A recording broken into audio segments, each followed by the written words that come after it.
If you instantly notice when someone's voice changes, even just a fraction of a note, it's usually not just that you're sensitive. Your brain has learned to scan the air.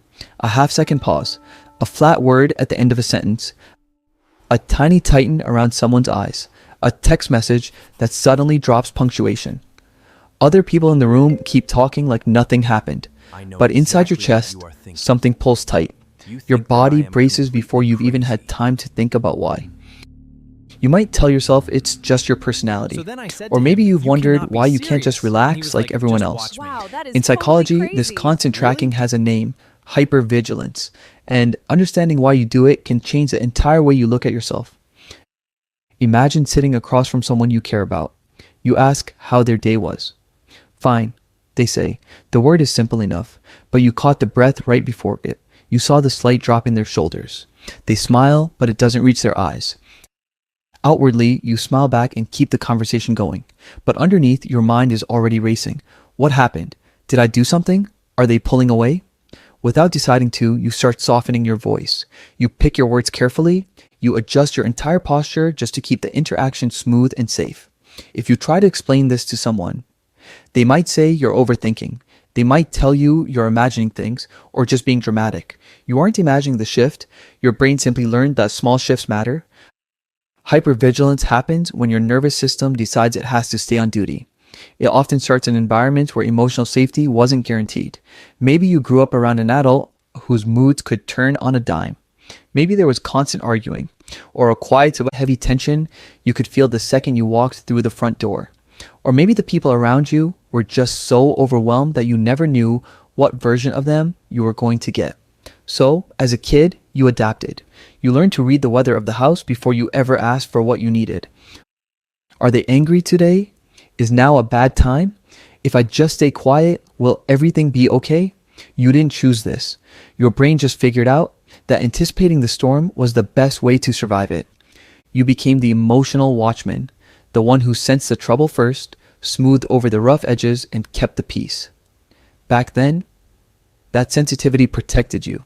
The hard part is that your body doesn't automatically realize when you're finally safe. So now you're an adult. You're having dinner with a partner or hanging out with a friend who genuinely loves you. Nothing bad is happening, but your inner radar is still scanning at full power. They take slightly longer to reply to a message.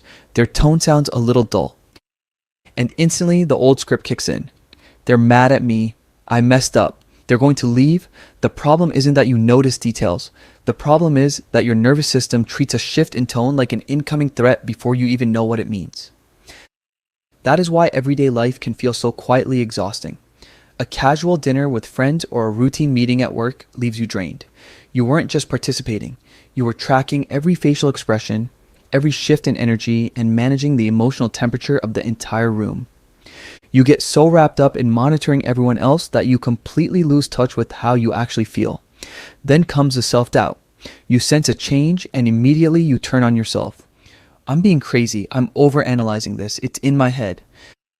There is a big difference between what you see and what it means.